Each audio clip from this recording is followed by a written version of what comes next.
Hello दोस्तों, स्वागत है आपका अपने चैनल सीजीएल पॉइंट में। तो आज हम आपके लिए जीके का एक इम्पॉर्टेंट टॉपिक लेकर आए हैं, राज्यसभा। दोस्तों, इस वीडियो को देखने के बाद आप लूसेंट के क्वेश्चन ज़रूर लगाना दोस्तों, आपसे सारे क्वेश्चन हो जाएंगे। मैं बता दूं, ये वीडियो एसएससी, यूपीपीएससी, बीपीएससी के बच्चे जो तैयारी कर रहे हैं उनके लिए बहुत ही इम्पोर्टेंट हैं। चलिए दोस्तों, शुरू करते हैं। सबसे पहले है, इसमें आता है अनुच्छेद 80 पढ़ना होता है। अनुच्छेद 80 क्या कहता है दोस्तों कि राज्यसभा के सदस्यों की अधिकतम संख्या 250 होती है। 250 में से जो 238 होता है वो राज्य और यूनियन टेरिटरी से चुने जाते हैं, और 12 जो होते हैं वो राष्ट्रपति मनोनीत करते हैं। मतलब 12 कहाँ से चुने जाते हैं दोस्तों? 12 जो होते हैं वे कला, साहित्य, खेल, इनके क्षेत्रों में जिनका महत्वपूर्ण योगदान होता है वहाँ से चुने जाते हैं। लेकिन आज के सिनारियों में 245 सदस्य हैं दोस्तों, उनमें से 233 जो सदस्य हैं वो राज्य और केंद्र शासित प्रदेश से चुने जाते हैं, और 12 जो सदस्य हैं वो राष्ट्रपति मनोनीत करते हैं। कार्यकाल कितने वर्षों का होता है दोस्तों? कार्यकाल होता है राज्यसभा का 6 साल का दोस्तों। 6 साल का कार्यकाल होता है, और हर 2 साल के बाद 1 तिहाई सदस्य सेवानिवृत्त होते हैं। चुनाव कैसे होता है दोस्तों? चुनाव के बारे में बात करते हैं। चुनाव होता है आनुपातिक प्रतिनिधित्व के अनुसार एकल संक्रमणीय मत पद्धति द्वारा। राज्यसभा का चुनाव अप्रत्यक्ष, एक इम्पॉर्टेंट है दोस्तों, अप्रत्यक्ष, और एक इम्पॉर्टेंट है आनुपातिक प्रतिनिधित्व के अनुसार एकल संक्रमणीय मत। मतलब कि विधानसभा में जो चुने हुए लोग होते हैं वो ही भाग लेते हैं राज्यसभा के चुनाव में। और देखिए, जिस राज्य में विधानसभा की सीटें ज़्यादा है वहाँ के लोगों का वोट काउंट जो होता है उसका इम्पोर्टेंस जिस राज्य में राज्यसभा की सीटें कम है वहाँ से कम होता है। अब अनुसूची 4 एक पढ़ना है दोस्तों। अनुसूची 4 है कि जहाँ पर आबादी ज़्यादा होगा वहाँ राज्यसभा की सीटें ज़्यादा होगी। मतलब राज्यसभा की सीटों की संख्या आबादी पर निर्भर करता है दोस्तों। तो चलिए कुछ के हम आबादी देख ले, आबादी के अनुसार राज्यसभा की सीटें देख लेते हैं। जैसे यूपी में है हमारा 31 है, जो कि सबसे ज़्यादा यूपी में है राज्यसभा की सीटें। क्यों है? क्योंकि यूपी में आबादी सबसे ज़्यादा है। फिर महाराष्ट्र में है दोस्तों 19। फिर उसके बाद वेस्ट बंगाल और बिहार में है दोस्तों 16। यूपी में 31, महाराष्ट्र में 19, वेस्ट बंगाल और बिहार में 16। दोस्तों, आपको ये वीडियो देखने के बाद आपको सारे कॉन्सेप्ट इसी वीडियो में ही याद हो जाएंगे। अब देखिए, GAMM,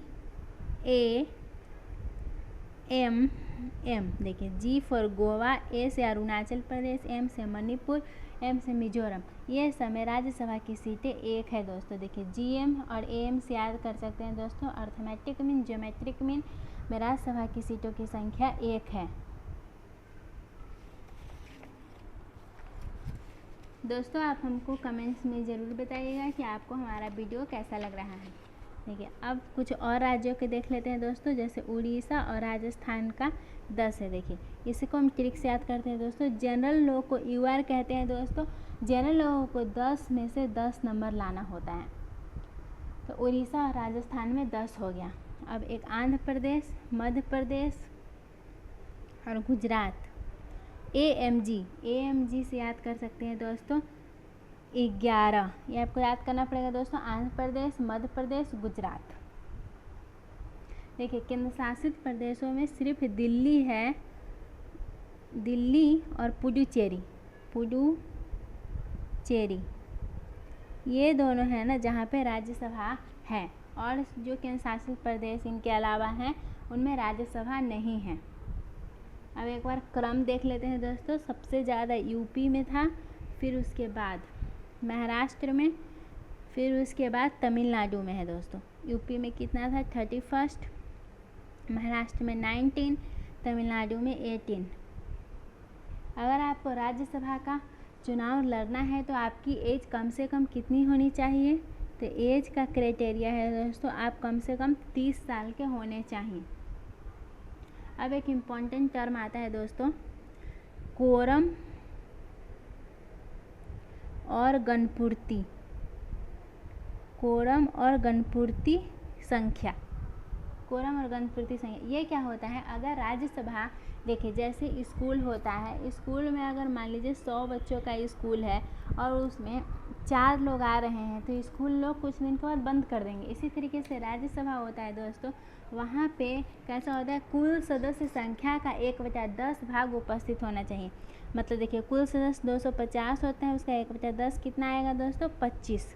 मतलब अगर 25 लोग राज्यसभा में उपस्थित होंगे तभी राज्यसभा का सदन कार्य करेगा, नहीं तो उसे नहीं कार्य करेगा। अब चलिए, हेड कौन होता है दोस्तों? हेड को हिंदी में सभापति कहते हैं। सभापति उपराष्ट्रपति होता है दोस्तों, उपराष्ट्रपति। देखिए उपराष्ट्रपति होता है।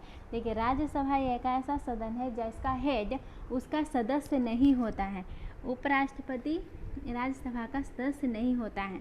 उपराष्ट्रपति देखिए पहला उच्चतम संवैधानिक पद है राष्ट्रपति और दूसरा है उपराष्ट्रपति। देखिए राज्यसभा के सदस्यों का कार्यकाल 6 साल का होता है, लेकिन उपराष्ट्रपति का कार्यकाल 5 साल का होता है दोस्तों। अब उपराष्ट्रपति का चुनाव के बारे में देख लेते हैं। चुनाव कैसे होता है? उपराष्ट्रपति का चुनाव होता है संसद के दोनों सदनों के सदस्यों से मिलकर बनने वाले निर्वाचन गण द्वारा अनुपातिक एकल संक्रमणीय मत द्वारा होता है। जैसे देखिए इसमें ना दोनों सदन के जो सदस्य होते हैं वो अपना अपना वोट देते हैं। और उसी तरीके से होता है दोस्तों, अगर जहाँ पे मान लीजिए किसी भी राज्य में राज्यसभा की सीटें ज़्यादा हैं या लोकसभा की सीटें ज़्यादा हैं तो वहाँ के लोगों का वोट काउंट का इम्पोर्टेंस जिस राज्य में राज्यसभा की सीटें कम है वहाँ के वोट काउंट के इम्पोर्टेंस से कम होगा। अगर मान लीजिए कि अगर उपराष्ट्रपति नहीं है, उपराष्ट्रपति किसी कारणवश से नहीं है, उपस्थित नहीं है, तो क्या होगा? तो राज्यसभा की अध्यक्षता राज्यसभा के उपसभापति करते हैं। उपसभापति कौन होता है दोस्तों? उपसभापति राज्यसभा का सदस्य होता है, लेकिन उपराष्ट्रपति राज्यसभा का सदस्य नहीं होता है।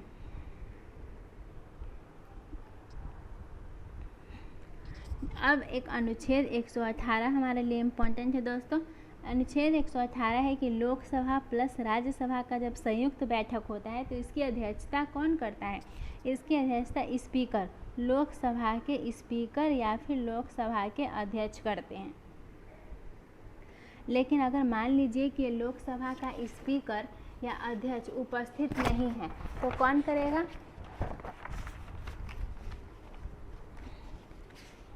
तो राज्यसभा के उपसभापति करेंगे दोस्तों। देखिए पहले है, मान लीजिए लोकसभा के अध्यक्ष उपस्थित नहीं है, लोकसभा का जो अध्यक्ष बना था वो उपस्थित नहीं है तो लोकसभा का जो उपाध्यक्ष करेगा, अगर ये भी उपस्थित नहीं है तो उपसभापति राज्यसभा का। समझ में आ गया दोस्तों? लोकसभा के अध्यक्ष नहीं है तो लोकसभा के उपाध्यक्ष करेंगे, अगर वो भी नहीं है तो राज्यसभा के उपसभापति करेंगे। मतलब इससे क्या पता चलता है कि संयुक्त अधिवेशन की अध्यक्षता उपराष्ट्रपति या फिर राज्यसभा के सभापति नहीं कर सकते हैं। देखिए मैंने बताया था कि 2 वर्ष के बाद 1/3 सदस्य सेवानिवृत्त होते हैं, मतलब अपने पद को त्याग देते हैं। तो ये चुनाव कराने की अधिसूचना कौन देता है? निर्वाचन आयोग देता है दोस्तों चुनाव कराने की अधिसूचना। स्वतंत्र भारत में जब भारत आज़ाद हुआ था तो प्रथम सभापति कौन थे? ये सब फैक्ट बेस्ड क्वेश्चन है दोस्तों। एस राधाकृष्णन।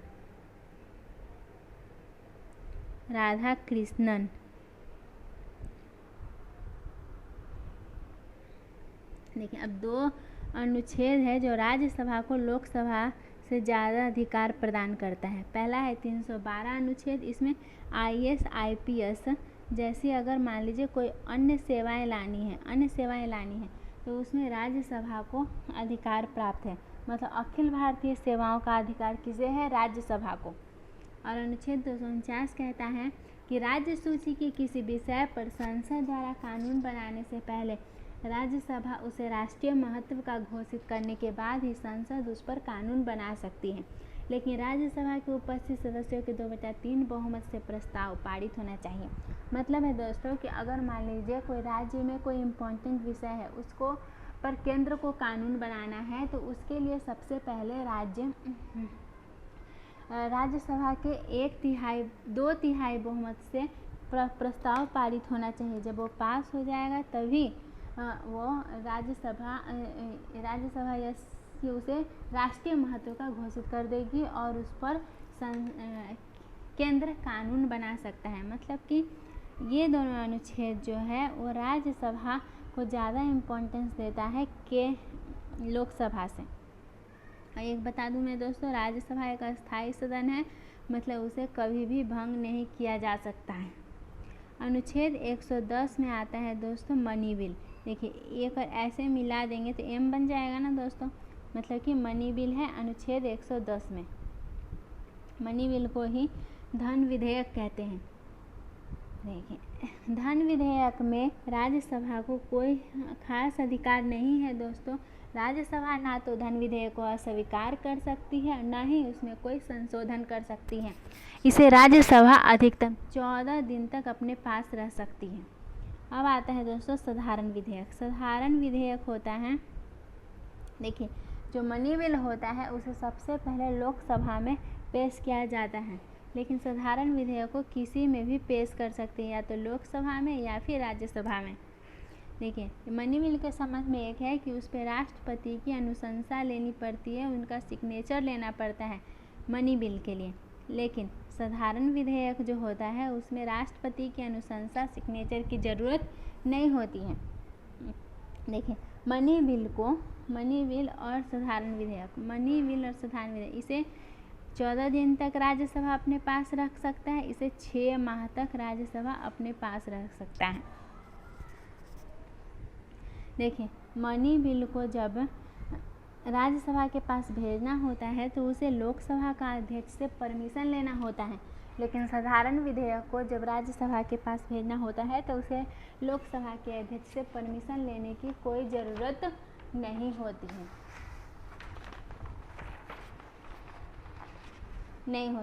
चलिए दोस्तों अब हम आपको कुछ फैक्ट्स बता देते हैं। फैक्ट्स क्या क्या है दोस्तों? पहला है राज्यसभा के सदस्य जो हीरो था वो राज्यसभा का सदस्य बना था, पृथ्वीराज कपूर।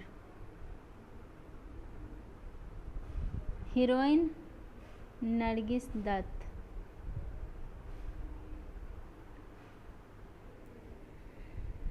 हिंदी साहित्यकार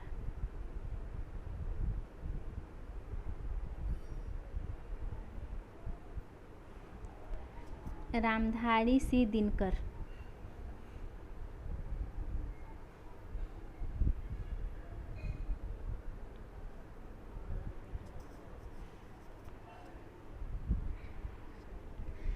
ऐसे प्रधानमंत्री जो राज्यसभा के सदस्य थे, पहला आता है मनमोहन सिंह, दूसरा आता है इंदिरा गांधी, इंद्र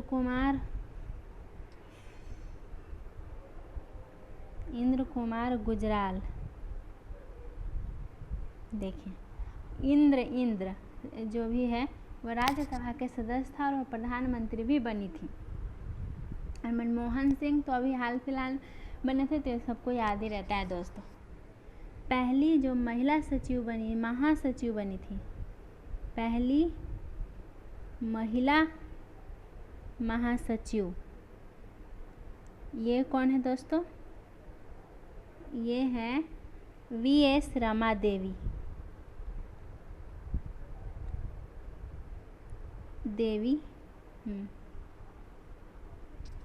देखिए अब हम इसका गठन की बात कर लेते हैं दोस्तों। गठन, राज्यसभा का गठन हुआ था 3 अप्रैल 1952 को। पहला बैठक हुआ था 13 मई 1952 को। देखिए दोस्तों, इसे मैं आपको याद करा देती हूँ। सिर्फ एक लगाना है और 1 महीना बाद हो जाना है। एक लगाना है और 1 महीना बाद हो जाना है। और पहले समूह की सेवानिवृत्ति, जो सेवा से हटे थे, 2 अप्रैल 1954 को। देखिए 2 साल हो गया ना। अब एक लास्ट है दोस्तों, अनुच्छेद 84। ये बताता है राज्यसभा का सदस्य बनने के लिए योग्यता। पहला है 30 साल होना चाहिए, भारत का नागरिक होना चाहिए। देखिए 2 बार अध्यक्षता होता ही है। देखिए 2 बार अगर राज्यसभा या लोकसभा का संयुक्त बैठक होता है तो दोनों के बीच 6 माह का अंतर होना चाहिए। 6 माह का मैक्सिमम अंतर हो सकता है। मतलब कि 1 साल में 2 बार तो संयुक्त बैठक करनी ही पड़ती है, उससे ज़्यादा भी कर सकते हैं। Thank you for watching this video. दोस्तों, इस वीडियो को आपने शुरू से अंत तक देखा, इसके लिए बहुत बहुत धन्यवाद। और आप इस वीडियो के देखने के बाद आप लूसेंट के ऑब्जेक्टिव क्वेश्चन लगाना ज़रूर से दोस्तों। Thank you. If you like the video, please like the video, subscribe and share with your friends.